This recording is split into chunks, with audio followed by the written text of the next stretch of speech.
Episode 3. Silent Night. Listeners. The lobby of Sunset Years Assisted Living shimmered under the careful choreography of professional decorators. A towering Christmas tree rose like a monument in the center of the room, its limbs heavy with uniform gold and burgundy ornaments. Garlands hung in measured symmetry along the reception desk, and an artificial fireplace glowed with mechanical flames, so convincing one might forget their electricity. Until one realized they emitted no warmth. The air carried the faint scent of polished pine cleaner and cinnamon potpourri. Everything gleamed, everything matched, and everything felt hollow. Director Winters, tall and impeccably put together, strode beside Ms. Miracle with the brisk pride of someone giving a tour of a boutique hotel. "We pride ourselves on our holiday atmosphere," she said. "Our residents appreciate the consistency and elegance." Ms. Miracle nodded, her polite smile never faltering, though her eyes, sharp, absorbed everything. Behind each open doorway, she saw them, the residents. Ms. Miracle's eyes softened. Inside, residents sitting alone, televisions flickering blue on their faces, hands folded quietly in their laps. Lonely perfection, wrapped in gold ribbon. Director Winters stopped at the end of the corridor before a set of glass doors, leading into a large, sterile room with white tile and fluorescent lighting. "And here is where you'll conduct your volunteer project. Though I must say, I'm still not entirely clear on what you're proposing." Ms. Miracle stepped inside. The space smelled faintly of disinfectant and unused craft glue. Rows of identical chairs faced a lectern at the front of the room. Everything was arranged for efficiency, not intimacy. She smiled, though it was the kind of smile that came from within rather than from habit. "I call it the Silent Night Listeners," she said, her voice warm with quiet conviction.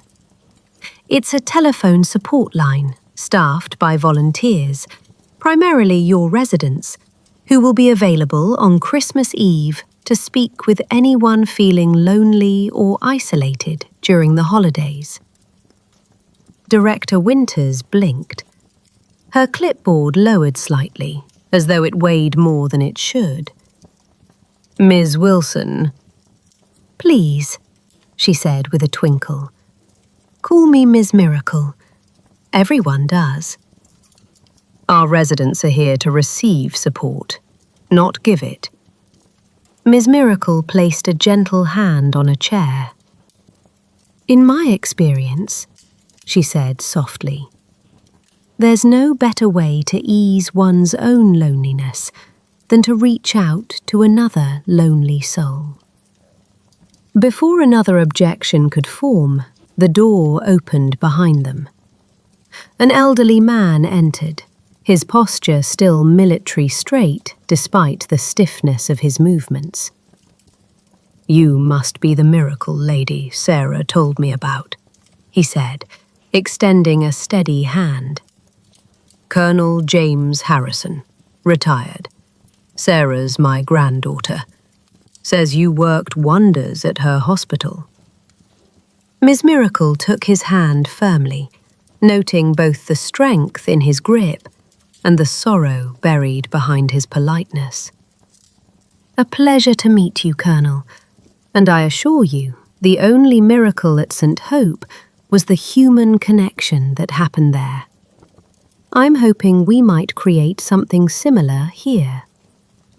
"Count me in," the Colonel declared, his tone brisk. "Whatever it is, most excitement this place has seen since Mrs. Hansley set off the fire alarm trying to smoke on her balcony."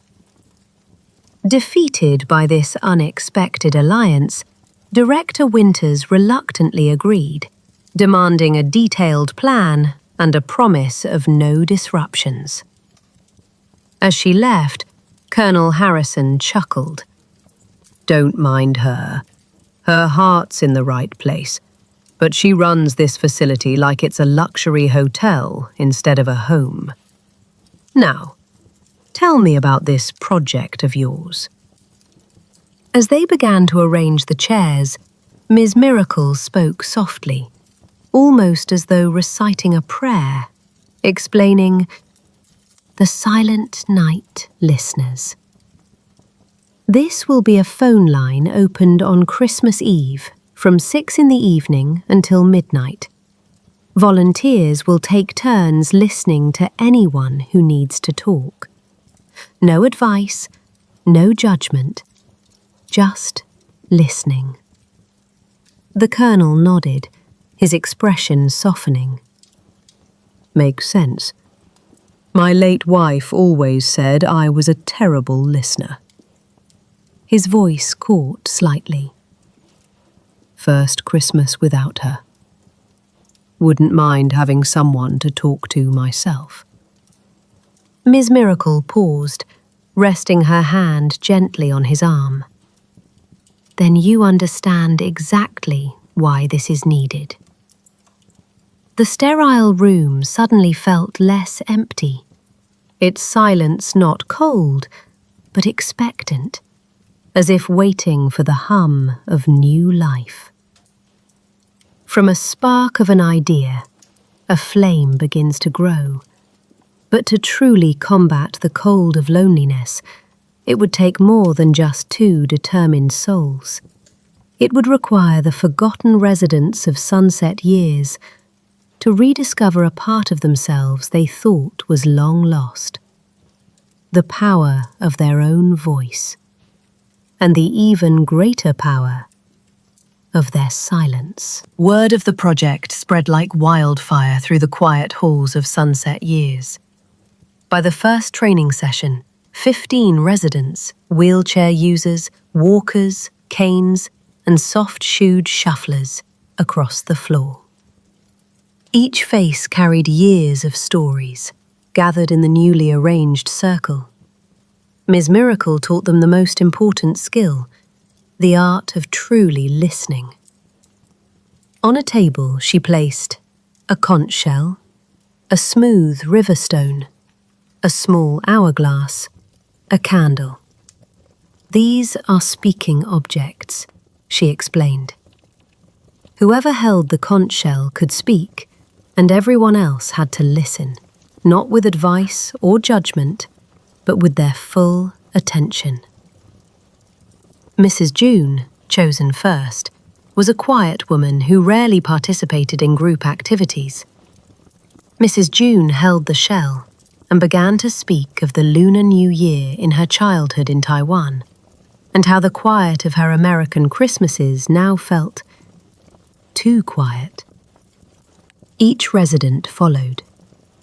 For the first time, their stories of loss and longing were met with profound, healing silence. When the last voice faded and the shell returned to Ms. Miracle, she placed it gently back on the table and said, "That's the same gift you'll offer callers to our phone line. Not advice, not judgment, not even solutions. Presence." Week after week, the training deepened. A retired crisis counsellor visited. The IT specialist set up phone stations. Colonel Harrison created detailed schedules with military precision. Not everyone stayed, but those who remained grew closer. A former concert pianist with dementia named Eliza, whose dementia had stolen much of her world, had a moment of brilliant clarity and remembered music even when memory failed. "Music," she whispered one day. "People are music too. You must listen to what they say and what they don't." Her insight became a core part of their training, a beautiful metaphor for the rhythm of human connection. The seeds of connection had been planted, and in the weeks that followed, they began to sprout in the most unexpected ways. But as their purpose grew stronger, so too did the challenges from the outside world, threatening to overwhelm their fragile operation before it even had a chance to begin. A small article in the community paper about the Silent Night listeners was picked up by a local news station, and suddenly, the project was flooded with more attention than Ms. Miracle had ever anticipated. "We're not prepared for the volume of calls this publicity might generate," Colonel Harrison worried, the soldier in him seeing a logistical nightmare. With only 20 volunteers, they were not prepared. It was a last-minute call to a nearby hospital that saved them, bringing a wave of new volunteers and turning their small group into a community. On Christmas Eve, the activities room was unrecognizable. The residents had filled it with comfortable cushions, small tea stations, and handmade paper snowflakes that danced from the ceiling. "Too perfect, not enough heart," the colonel explained with a mischievous grin, referring to the director's official decorations. At 5:30 p.m., the volunteers gathered in their circle one last time. "Remember," Miss Miracle said gently, lighting a single candle in the center, "you don't need to have all the answers. You only need to listen with compassion." At precisely 6 p.m., the phones, which had been silent, began to ring. One by one, the voices of the lonely poured in. A young mother, an international student, a man facing his first Christmas after a divorce. In one corner, Eliza Thornton, in a moment of pure lucidity, soothed a teenage girl who felt like an outcast. "No one really listens to me as you do," the girl whispered before hanging up. "Thank you for making me feel like I matter." Then came the call that would define their night. It was routed to Ms. Miracle herself. The voice was that of a young boy, maybe 12, his words tight with unshed tears. "My name is Jamie," he said, and then, in a rush, the story came out. His mother was in the hospital with cancer. His father was trying to hold everything together, and Jamie was trying to be strong for everyone, with no one to be strong for him. What if this is the last Christmas we have with Mum?" he choked out, the fear he'd been holding back finally breaking free. Ms. Miracle listened, her heart aching, as the other volunteers instinctively formed a protective, silent circle around her. For nearly an hour she simply listened, assuring him that his fear was natural, that strength also meant sharing one's burdens. By the end of the call, a shift had occurred. I think I'm going to talk to my dad," Jamie said, his voice steadier. "Thanks, Miss Miracle," he added, a ghost of a smile in his voice. "That's still a weird name, but it kind of fits." After the call, Ms. Miracle's face showed a single tear rolling down her cheek, and the other volunteers still standing in a silent, protective circle around her. She looked at the faces of her fellow volunteers, their eyes shining in the candlelight. "That," she said simply, "is why we're here tonight." As Christmas Day drew to a close, the volunteers gathered one last time, exhausted but transformed. Director Winters, moved by what she had witnessed, announced that the Silent Night listeners would become an annual tradition, with plans for a year-round listening circle. Residents who were once strangers now exchanged hugs and made plans for coffee. "My wife would have loved this," Colonel Harrison admitted to Ms. Miracle, a bittersweet smile on his face. I think maybe I finally learned how to listen. As the room emptied, Eliza Thornton spoke with a surprising clarity, her hands playing her invisible piano. "The music continues," she whispered. "Even in silence, the music continues between us now." Alone in the quiet, Ms. Miracle blew out the candle, but its light, the light of human connection, continued to glow. A reminder that sometimes the greatest miracle of all is simply to be heard. Thank you for watching. Subscribe to the Empress Haven series on my YouTube channel for more royal stories that connect us all. If this story touches you, hit the like button, comment your thoughts, and subscribe for more royal content.